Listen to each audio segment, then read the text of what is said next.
بسم الله الرحمن الرحيم. السلام عليكم ورحمة الله وبركاته. الحمد لله حمدا كثيرا طيبا مباركا فيه، والصلاة والسلام على سيد المرسلين محمد وآله وصحبه أجمعين، أما بعد. حاضرین و ناظرین، یہ درس برکدار 962 ہے اور آج سورہ محمد کی 2 آیتوں کی تلاوت اور تشریح کی جائے گی۔ آیت نمبر 34 اور 35، 34 اینڈ 35۔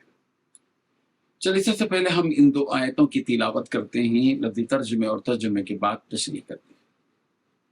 اعوذ باللہ من الشیطان الرجیم، بسم اللہ الرحمن الرحیم۔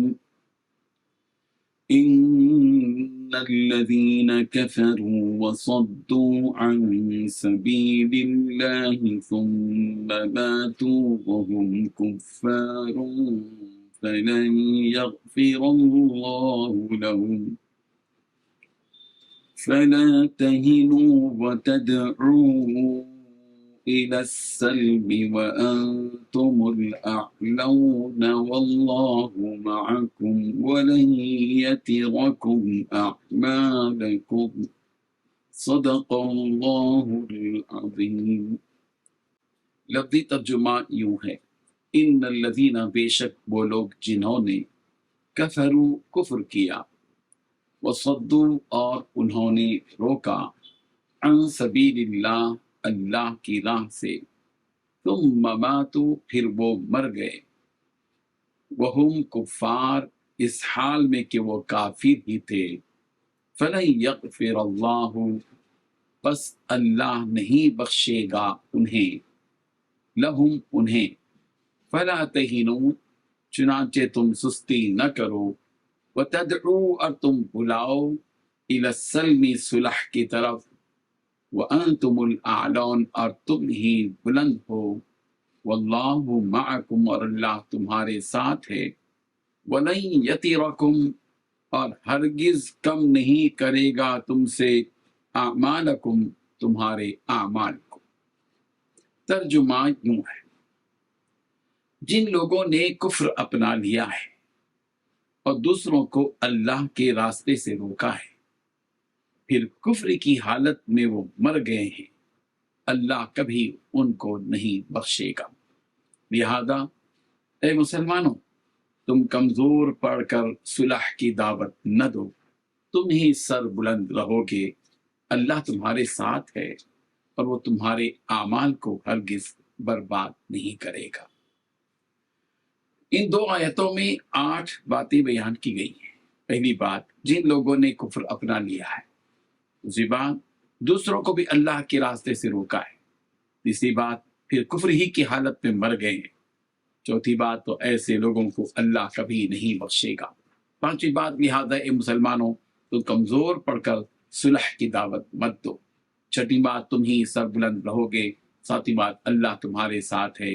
آٹھویں بات، وہ تمہارے اعمال کو ہرگز برباد نہیں ہونے دے گا۔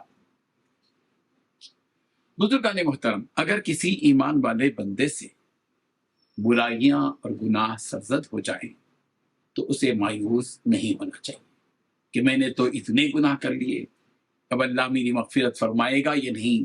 اللہ تبارک و تعالیٰ اسی سے متعلق اس آیت میں فرما رہے ہیں کہ جن لوگوں نے کفر اپنا لیا اور لوگوں کو بھی برے راستے سے روکتے رہے، اگر یہ لوگ اسی حالت میں، یعنی اسی کفر کی حالت میں مر جائیں، یعنی کفر کرتے ہوئے، تب تو اللہ انہیں معاف نہیں کرے گا۔ لیکن ہاں، اگر کوئی کفر پر تھا اور دوسروں کو بھی کفر کی دعوت دیتا تھا اور سیدھے راستے پر آنے سے روکتا تھا اور دوسرے گناہوں میں مبتلا تھا، لیکن اس کے بعد وہ اسلام لے آیا، تو اللہ تعالیٰ ایسے شخص کو ضرور معاف کر دے گا۔ کیوں؟ الاسلام یہدم ما کان قبلہ۔ مسلم کی روایت ہے کہ اللہ نبی رحمت صلی اللہ علیہ وسلم نے ارشاد فرمایا کہ اسلام اپنے سے پہلے والے گناہوں کو ڈھا دیتا ہے، منہدم کر دیتا ہے، ختم کر دیتا ہے۔ اسی طرح اگر کسی مسلمان سے کوئی گناہ ہو جائے تو اسے بھی مایوس اور نا امید نہیں ہونا چاہیے، بلکہ اسے چاہیے کہ وہ اپنے رب سے ان گناہوں پر سچے دل سے معافی مانگ لے۔ وہ یقیناً ان گناہوں کو چاہے وہ کتنے ہی بڑے کیوں نہ ہو، معاف فرما دے گا، جیسا کہ سورہ نساء کی آیت نمبر 48 میں ہے، ان اللہ لا یغفر ان یشرک بہ وَيَغْفِرُ مَا دُونَ ذَلِكَ لِمَن يَشَاءُ، اللہ تعالیٰ شرک کے علاوہ ہر گناہ کو معاف کر دے گا۔ لیکن ایک مسلمان کو کبھی نا امید ہو کر عمل ترک نہیں کرنا چاہیے، بلکہ جتنی اس کی استطاعت ہے اس قدر نیک اعمال میں اضافہ کرتے رہنا چاہیے۔ یہ کفار جو خود بھی ایمان نہیں لاتے اور دوسروں کو بھی ایمان لانے سے روکتے ہیں، ان کے بارے میں اللہ تعالیٰ فرما رہے ہیں مومنوں سے کہ ان کفار کے سامنے مت جھکو اور نہ ہی کمزور پڑو، بلکہ تم ان سے جہاد کرو اور لڑائی کرو۔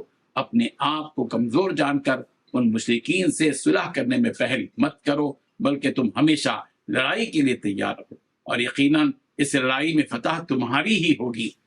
اور ظاہر بات ہے کہ وہ اللہ جس کی خاطر تم اپنی جانوں کو داؤ پر لگا رہے ہو، وہ تمہیں زیر ہونے نہیں دے گا۔ وہ تو چاہتا ہے کہ تم ہمیشہ بلند رہو اور باقی سب تمہارے زیر اثر رہیں۔ وہ ہمیشہ تمہارے ساتھ ہے، اور تمہیں جو بھی مشقت اور تکلیف اس جہاد کے دوران ملے گی، ان تکلیفوں اور مشقتوں کو اللہ رائیگاں جانے نہیں دے گا، بلکہ اس پر پورا اجر تمہیں دے گا۔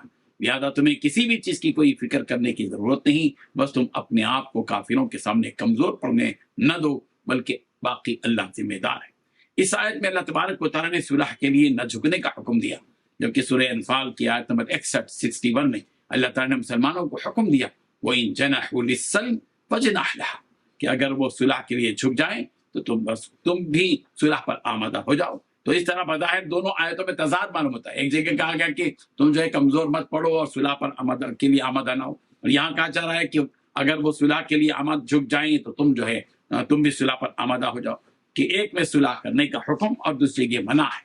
اس کا کیا جواب ہے؟ علماء تفسیر نے اس کا جواب یہ دیا کہ بعض نے کہا کہ یہ آیت سورہ انفال کی آیت سے منسوخ ہے، یعنی پہلے اللہ تعالیٰ نے صلح نہ کرنے کا حکم دیا تھا، بعد میں اس حکم کو اللہ نے منسوخ کر دیا۔